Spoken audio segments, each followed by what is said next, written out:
Hi everyone, मेरा नाम है Seep Pahuja and welcome to my channel. देखिए, जब भी आप नीट की प्रिपरेशन करते हैं तो कहने को आपके पास 97 चैप्टर्स हैं। अगर मैं रैशनलाइज कंटेंट काट दूं तो चैप्टर थोड़े से कम हो जाएंगे। करना हमें एक एक चैप्टर है, बट फिर भी किस चैप्टर को कितनी तवज्जो देनी है, कितना टाइम देना है और उसमें से पिछले सालों में कितने क्वेश्चंस आए हैं जानना बहुत जरूरी है। तभी आप अपनी प्रिपरेशन को थोड़ा स्ट्रेंथन कर पाएंगे। So this is your chapter wise and unit wise weightage जो मैं आज आपको दिखाने वाली हूँ। वीडियो स्टार्ट करने से पहले मैं आपको एक चीज बता दूं कि ऐसा कोई फिक्स्ड रूल नहीं है। ये एनटीए ने नहीं बताया है कि मैं इस चैप्टर में से इतने सवाल ही पूछूंगा या इस यूनिट का वेटेज ज्यादा रहेगा। ये जितना भी एनालिसिस मैं आपके सामने प्रेजेंट करूंगी पास्ट ईयर के बेसिस पर है कि पिछले कई सालों से इन चैप्टर्स में से ज्यादा पूछा जाता है, इस क्लास में से ज्यादा पूछा जाता है और इन चैप्टर्स में से जनरली क्वेश्चन कम आते हैं। तो इसको आप एनटीए का मत मानिए, बट हाँ, प्रीवियस ईयर के एनालिसिस से बहुत सारी चीजें क्लियर होती है। कई बार बच्चे बहुत इंपॉर्टेंट चैप्टर को छोड़ने का सोच लेते हैं, जबकि वो एक ऐसा चैप्टर होता है जिसमें से सबसे ज्यादा चीजें जनरली पूछी जाती हैं। तो आपको करना सब कुछ है, लेकिन अगर वेटेज के हिसाब से करेंगे, उसका थोड़ा सा आपको आइडिया रहेगा तो आप उतना ही एफर्ट एक चैप्टर पर डाल पाएंगे। तो सबसे पहले मैं बात करूंगी बायो की। देखिए, सारी पीडीएफ मैं आपको अपने टेलीग्राम पे देने वाली हूँ। टेलीग्राम का लिंक नीचे कमेंट्स में भी पिन्ड है और डिस्क्रिप्शन बॉक्स में भी है। तो आप इसका एक तो स्क्रीनशॉट निकाल के या प्रिंट आउट निकाल के अपने स्टडी टेबल पर रखिए या अपने पास रखिए, क्योंकि ये एक चीज आपको मदद करेगी कि हाँ, मैंने सारे हाई वेटेज टॉपिक्स कर लिए हैं पहले। तो ये जो आप देख रहे हैं, this is the pie chart of unit wise weightage of biology. आप देख रहे हैं यार, किस यूनिट का सबसे ज्यादा वेटेज आपको यहां पर दिखाई दे रहा है? That is going to be genetics.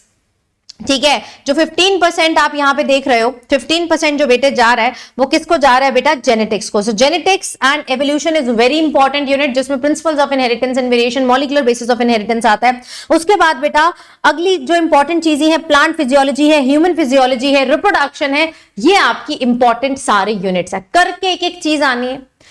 Question generally her chapter में से एक ना एक जरूर पूछा जाता है, लेकिन अगर जैसे मैं आपको बायो का बताऊं, मॉलिक्यूलर बेसिस ऑफ इनहेरिटेंस में से 9 से 10 क्वेश्चन एक पेपर में पूछे जाते हैं। सेल साइकिल में से 6 से 7 क्वेश्चन उस एक छोटे से चैप्टर में से पूछे जाते हैं। सो दिस टेल्स अस कि हमें वो चैप्टर कितने इंपॉर्टेंट है। और बेटा, इन्होंने वेटेज ऐसे रैंडमली नहीं बनाई कि हिस्ट्री का कोई चैप्टर है ऐसे रैंडम किसी का वेटेज बढ़ा दिया। बहुत ही अच्छे चैप्टर्स को ज्यादा पूछा जा रहा है। जैसे सेल साइकिल पूरी बायो का बेस बनाता है। सेल साइकिल जिसको समझ आ गया उसको ऑटोमेटिकली पूरी की पूरी जेनेटिक्स अच्छे समझ आने लगेगी। So these are linked. आप एक नहीं समझ पाएंगे तो दूसरा नहीं समझ पाएंगे। करना आपको अल्टीमेटली हर चीज है। ये तो थी बेटा जी यूनिट वाइज वेटेज। यहां पर आप देख सकते हैं चैप्टर वाइज वेटेज। ये मैंने 2023 का चार्ट लिया, चैप्टर वाइज वेटेज। आप देख सकते हैं इस साल किस चैप्टर में से कितने क्वेश्चन आए थे। देखो आप यहां पर ध्यान से, जैसे बायो मॉलिक्यूल में बेटा 4 क्वेश्चन आपको यहां पर आते हुए दिखाई दे रहे हैं। देन बेटा अगले पेज पे जाएंगे, सारी 11th है। लिविंग वर्ल्ड में से एक भी सवाल नहीं आया था। प्लांट किंगडम में से 3 आए थे। Cell cycle and cell division में से देखो 5 क्वेश्चन आ रहे हैं, which is a big thing. 12th में अगर तुम देखोगे, मॉलिक्यूलर बेसिस ऑफ इनहेरिटेंस में से 9 क्वेश्चंस दे आर कमिंग।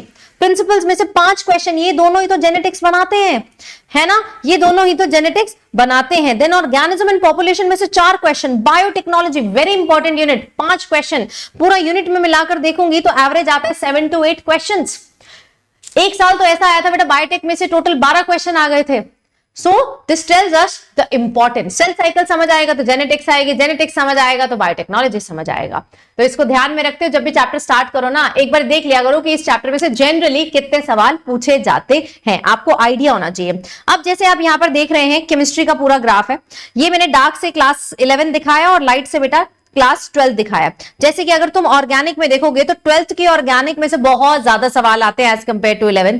जैसे अगर आप इनऑर्गेनिक देखेंगे तो 11th की इनऑर्गेनिक में से आते हैं और फिजिकल दोनों अप्रोक्सीमेटली बराबर आता है।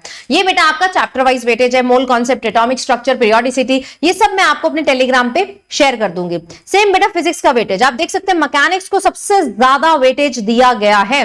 देन बेटा आपका ऑप्टिक्स भी बहुत इंपॉर्टेंट है। मॉडर्न फिजिक्स जो कि बहुत आसान है, मानी जाती है, बच्चे ऐसा बोलते हैं, ठीक है? अब तुम मुझे बता देना आसान है कि नहीं है। उसको बेटा काफी हाई वेटेज है। And this is your chapter wise weightage. Chapter wise जितने 2023 का एनालिसिस है, किस चैप्टर में से कितने सवाल आए थे क्लास 11th के एंड क्लास 12th के।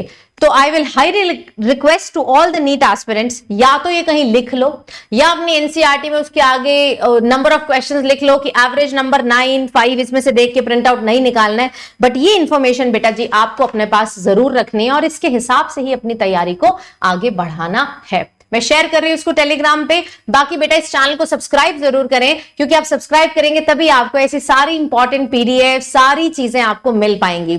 मेरे फ्री लेक्चर्स चल रहे होते हैं, थ्योरी के भी, प्रैक्टिस के भी, उन सब का लिंक मेरे टेलीग्राम पे आता है। तो make sure that you are joining the Telegram. Telegram बेटा इसी नाम से, मेरे नाम से, लिंक मैंने डिस्क्रिप्शन और कमेंट्स में पिन करा दिया है, उसी लिंक से जाकर देखिएगा, क्योंकि बहुत सारे मार्केट में आजकल फेक भी बन रहे हैं and I would never want कि आप किसी फ्रॉड या किसी फेक टेलीग्राम ग्रुप का हिस्सा बने। ठीक है जी, तो मिलते हैं अगले वीडियो में। कैसा लगा वीडियो कमेंट्स में जरूर बताना and do like it. Thank you so much guys.